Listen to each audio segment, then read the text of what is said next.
So you've heard the news by now. Joe Rogan tested positive for COVID-19, and he put out this video on Instagram that we're going to check out. Now, the point of this is to look at the media's reaction. This was so fascinating to me, seeing the polarization of the reaction, some of the comments on his Instagram video that got over 5 million views.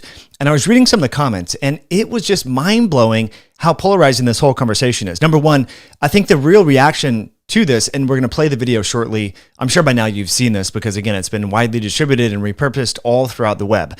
But here you have a 54-year-old gentleman who is just at the point of that high-risk category. We know that disease severity, risk for hospitalization, risk for mechanical ventilation, and even death dramatically increases, especially amongst men as they get closer to 60 and past 60. So he's in that category of higher risk. Yet he announces the protocol that he uses. And a lot of people didn't really like the fact that he mentioned ivermectin. They didn't like the fact that he mentioned vitamin cocktails and some of these monoclonal antibodies and things like that. By the way, I have no problem with any of those compounds, by the way. We're going to talk about the safety of ivermectin in just a moment. We're not going to talk about the efficacy because, unfortunately, that can actually get my YouTube channel taken down, which is a shame. But there's a lot of really good data on the safety of this. Now, even if it wasn't effective, the fact that he recovered in 3 days, and he even says, I felt crappy on Sunday. We'll play the clip in a moment. Then I started to feel, Monday was the worst day, then better and better. And by Wednesday was yesterday when he made the video. He said, I feel great. I feel effing great. Okay, so number one, that should be reassuring news for so many people. There's 20-somethings and 30-somethings, 30-year-olds, people in their 30s who are living in complete fear, fearing for their lives that they're going to die, that they're going to end up in the ICU and end up on a ventilator. And as you can tell, Joe, bless your heart, Joe, he looks, he's retaining some water. He may not be of the lowest body fat percentage. He might have risk factors. I don't know all of his personal health history. I know he does sauna and exercise, and he does a lot, right? He's a lot better than the super majority of Americans. But, could he be a little bit leaner? Maybe. I'm not really sure. Just by looking at this picture, I do see a little water retention and everything like that. Who knows? That could be just he's on prednisone, right? I'm not sure. But this should be reassuring news that he kicked this thing in 3 days. Now, but that's not what you heard on the media. All you heard about was how he's promoting dangerous messages. CNN, I watched MSNBC, ABC, they were all criticizing this message, which I think is reassuring news. So here is Joe Rogan, and you can see this, on Instagram.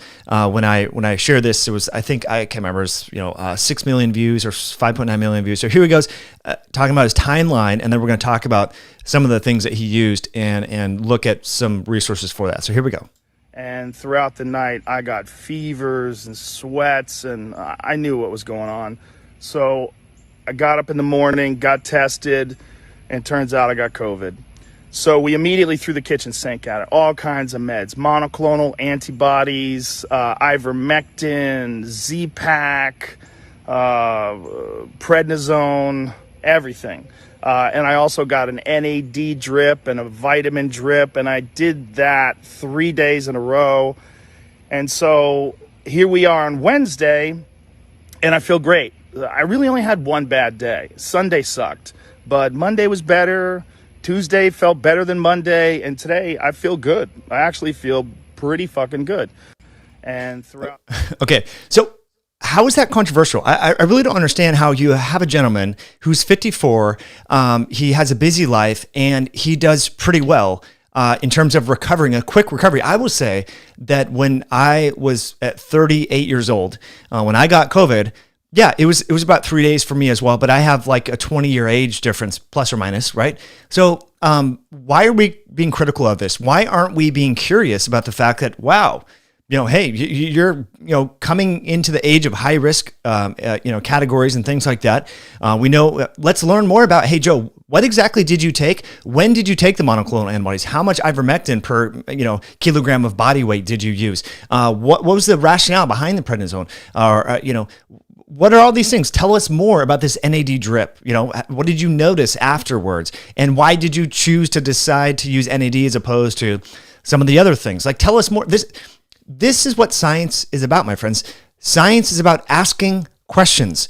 Once you think you know the science, that's when you're lost. This is an arrogant sort of position that all of the legacy media networks are approaching this problem from, like, we know the solution to the problem and you didn't follow the rules. All these health experts are, suggesting that the treatments that he used are very dangerous. They need to listen to the public health experts. When was the last time a public health expert told you to go to the gym, eat real food, and the deleterious effects of obesity in regards to this current public health problem? Precisely 0 times. 0 times. When have you heard about the beneficial effects of eating a low carb style, low sugar diet, a diet that's low in ultra processed refined foods? Precisely 0 times. That's how many times we've heard public health experts talk to us about that. You know what? All we've heard about: stay in your house, socially distance, wear the mask. That's pretty much it. We've heard this over and over and over for the last 20 months.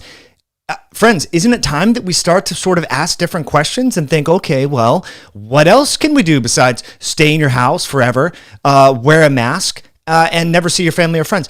Can we start to evolve the conversation a little bit further, friends?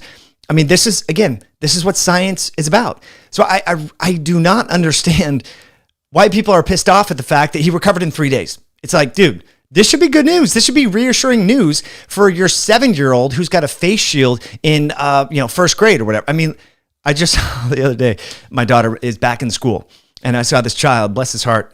His parents have him wearing a face mask and a face shield. Okay, he's in first grade. Give me a break. You look at the number of kids that have died over the past 20 months. It's 425 of a pool of 73 to 75 million. Okay, you don't have to be very good at math to realize that the face shield and the mask is a little overkill for a child, okay? Now, what's really controversial about this is, and I don't know much about ivermectin, to be honest, I really don't. Now, some people might say, well, why would you even bring it up, Mike? And it's kind of risky even talking about ivermectin in this current environment right now. Why is that risky? Is that a little weird? Is that a little suspicious that it's risky to talk about this? Here's an article in the journal Nature. You can find this for free right on the web. Okay, find this right for free on the web.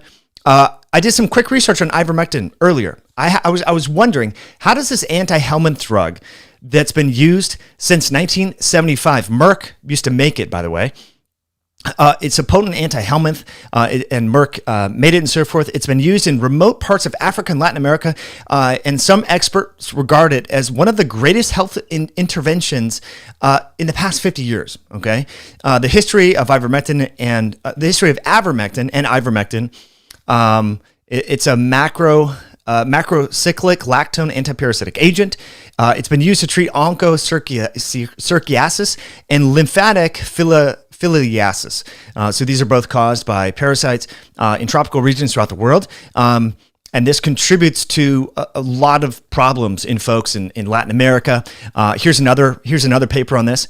And again, I'm not in any way saying that ivermectin is the solution to COVID. I'm not saying that whatsoever. I think the data is still sort of mixed. It's been used in Peru and Mexico and other parts of the world, in smaller studies. But the point is, why aren't we looking at this further? What if it worked for him? Shouldn't we be asking the questions and saying, well, gee, why did it work? Does it work when it's used early as opposed to later? What about the combination of that with the monoclonal antibodies? This is what science is about, my friends. It's not vilifying people. It's sort of hearing the anecdotes and then probing and digging a little bit deeper. When someone says, hey, I got benefit from combining exercise with intermittent fasting and a ketogenic diet, we don't say, oh, well, that's never been tested in third-party, randomized placebo-controlled studies. You say, oh, really? So you did 3 different things and you got benefit? Cool. Let's investigate the mechanism of action of those things and see how we can sort of learn from that and apply that to different people. So I think it's interesting. And I just wanted to point out the safety, okay, of this. So it's been estimated, and again, I'm not pumping ivermectin. I've had some friends that have used it and had good results with regards to the current public health problem. I personally haven't used it. I personally haven't even considered yet using it. I'm not saying it's the best thing in the world and should be in the water at all. I'm just saying, what the media is saying is this is a dangerous message of Joe Rogan because this drug is very dangerous. Now, here's some pretty interesting findings. So it's been administered to over 200 million people a year for the past like 20 years. Okay, so there's been like 3.8 billion doses or something like that administered. And ivermectin has continually proved to be astonishingly safe for humans. I'm reading to you from a paper here. Indeed, it is such a safe drug with minimal side effects. It can be administered by non-medical staff and even illiterate individuals in remote rural parts of the world.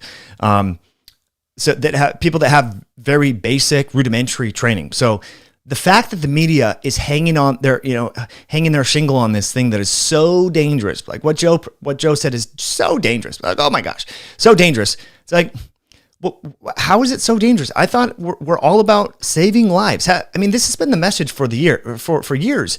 We need to save every life. I mean, just one life. That's why you got to wear the mask and the double mask and the face shield. Just one life. I mean, that is all worth it if we just save one life. One life. That's what we've heard.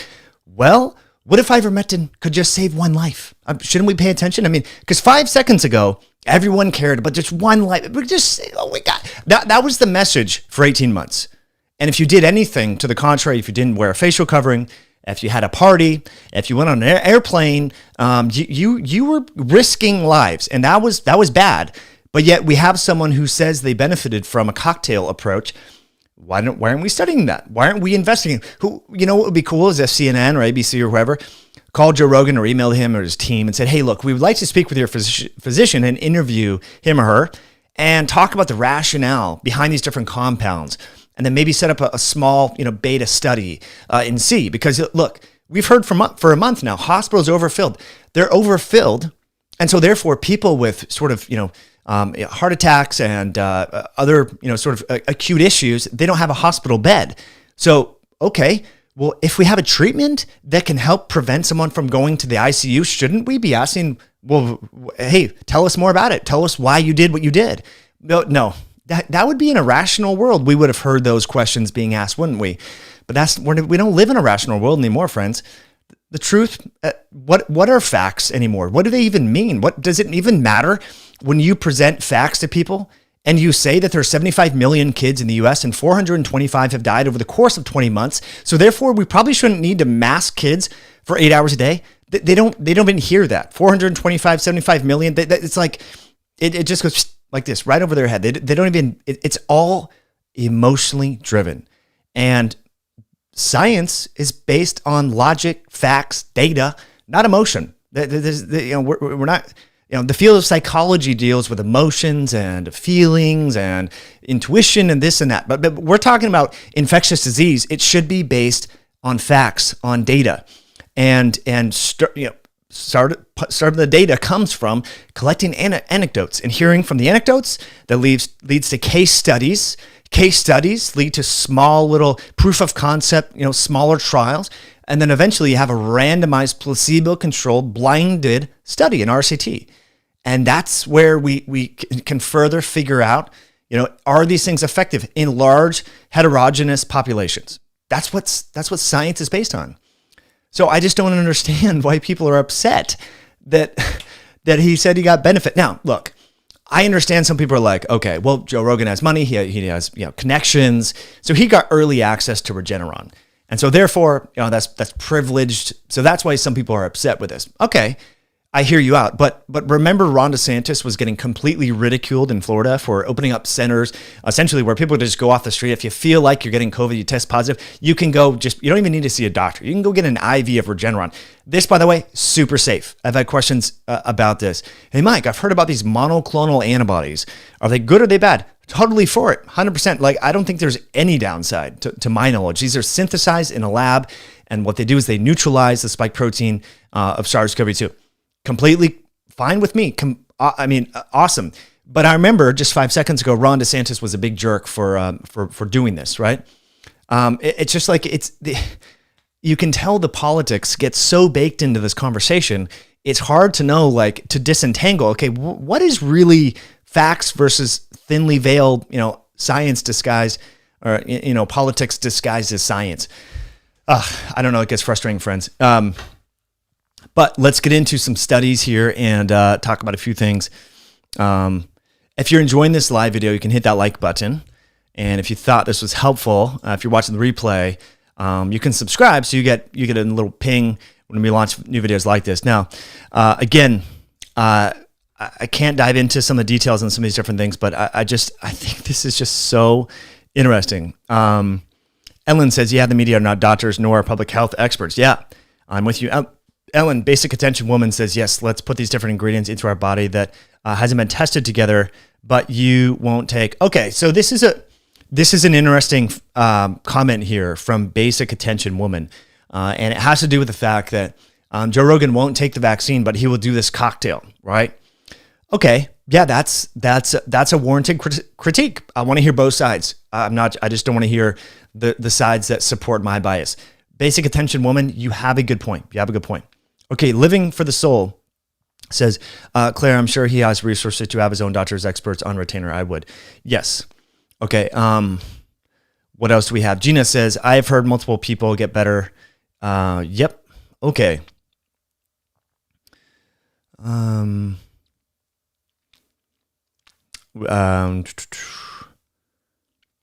else do we have? Okay, someone says, I don't think he recovered in 3 days. Well, this is what he said on his video. He got sick Sunday. Monday was bad. Tuesday was better than Monday. Wednesday was better than Tuesday. So again, we should be rewarding this, I think. Okay, we have Thomas. Thomas, what's going on? Thomas says, if there is a replay, haha, sorry, don't get mad. Just a sudden... someone, Philly3458 says, Joe received monoclonal antibodies. How the effective and proven treatment for COVID-19. Whatever else he was taking was marginal, if at all. That's one hypothesis. But another hypothesis is that, the combination, I don't know what worked and what didn't. I mean, that's the thing when and there were some good points here, is this combination hasn't been tested together. And so that might be why it's controversial. But again, I don't know about you, but I would certainly want to throw the kitchen sink at it if I was close to 60 and worried about my health. I would. I'm sure you would as well.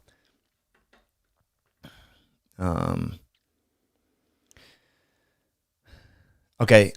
Zodiac Love Team says, I think with Rogan, it is his high level of fitness and his diet that proves your point about prevention being fit. Yes, exactly.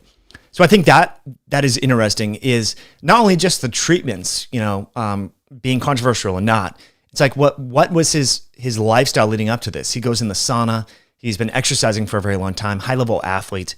He eats a real food diet. He hunts and eats elk and all this. So again, why aren't we focusing on that part of it? I think that's sort of interesting. Anyway, friends, someone says we would never get access to what Joe Rogan got. Well, I mean, I would just say that that's part of the problem too, is we should be able to get access to this. And I know that the federal government has paid for Regeneron, and I don't think Regeneron is super expensive or controversial. For those who can't get into the hospital, can get an IV drip early, and it's been shown to be, the studies are pretty promising on that. So interesting stuff. Okay. Brad Thompson says, does natural immunity protect you from the new variant? Well, we did this. Go back, please, Brad, and anyone else who's interested in understanding this conversation. We talked about this on Monday. We talked about the fact that there was a recently published study that compared previously infected people compared to fully immunized people. And actually what they found is that the reinfection rate, the odds of reinfection rate was actually better than the odds for a breakthrough. So breakthrough infection had a 13 times greater odds than having a reinfection. So interesting. All right. Facts don't care about your feelings. Yes, Julie, I am with you on that. Someone says Joe Rogan is unhealthy. Yeah, I wouldn't say unhealthy. Yeah, I don't know. I've never met him in person, so I can't say for sure, what his level of health is. So, anyway, friends, like I said, what I'll do, if you want to check out some of these articles that are here, this one in Nature. So this was about some of the mechanism of action of ivermectin. All I'm trying to say here, I'm not saying that ivermectin is like the thing. I'm just saying, like, why are we prohibiting people from conversing about this and talking about it? And why did all the media outlets so quickly try to discredit this as an unproven medication when there's decent data. I'm not saying it's like, the largest studies in the world and in the most promising, but it's been used in different parts of the world. So why are we quickly shutting that down right away instead of investigating and asking questions? Okay. And using this as hope that someone who promotes exercise and living in natural health, just kick this thing in 3 days. That should be the message. So friends, what questions do you have? Any other questions related to this or unrelated? Okay, Second Street Marvel. Hey Mike, like your video. So I'd love to do a stream with young Ripa 59, see him talk about the pandemic, its impact on health and overall. Okay, I'll check out young Ripa 59, all that. Anna says people in local small city were getting Regeneron drips in urgent care if over a certain age and having risk factors. Interesting. Okay, so let's see here.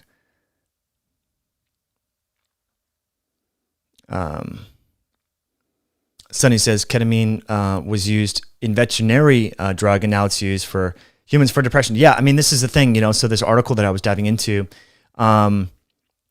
this has been registered for use in humans since 1981. That's older than I am, right? So that's 40 years for those of you that are not good at math. It's been registered for use in humans for 40 years, okay? Now, interesting that the mechanisms on ivermectin are not fully known. That's what's even fascinating in some of these different helminth conditions like onchocerciasis and the lymphatic filariasis.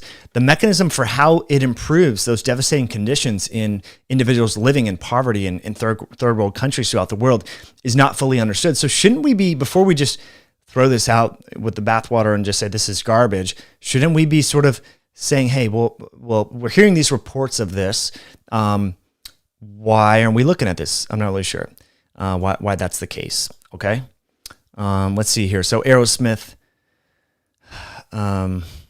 Okay. David says, all right. So it affects cellular pH and facilitates zinc uptake which both inhibits cell infection and replication. So yeah, according to that Nature article, it's been shown to affect, replication, and also it might affect the immune system.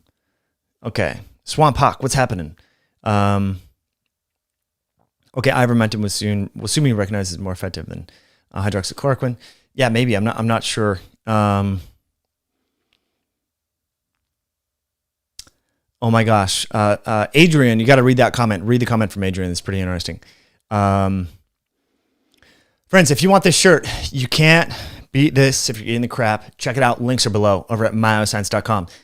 Why did I make this shirt? Well, I made these shirts so that we can have better conversations with people, because there's a lot of people out there who don't think that their nutrition and their exercise and their lifestyle impact their health. You got to take care of your foundation. We've heard these analogies before, right? And if any of you have ever done any construction, even if you build a shed, if you have a crappy foundation, if you just have a little rain or some wind, the whole shed's can be wobbly, the houses can be wobbly. So a lot of us have poor foundations. We have chronic low-grade inflammation. We have challenges with a lot of issues when it comes to metabolic health. And so we expect that, facial covering or hand sanitizer is going to prevent everything. Well, we know that probably hasn't worked that well over the last 20 months, right? So you got to start eating better, exercising more. There's just a study here that we can sort of talk about here that found that exercise, reduces disease severity, that overweight people have a higher viral load. I mean, there's so many interesting findings about this. Okay. So I'm grateful that you all are here. Thanks so much for hitting that like button. Thank you for subscribing to the channel. I'm so perplexed that this narrative around Joe Rogan is so controversial. Like, this is like controversy of the week. I mean, it's amazing to me that's where we're at. We should be learning from this. We should be excited that someone in their mid-50s didn't just die, or on the ICU. So anyway, friends, I'm grateful that you're here. Have an awesome evening. Appreciate you tuning in. We'll catch you all soon. Bye now.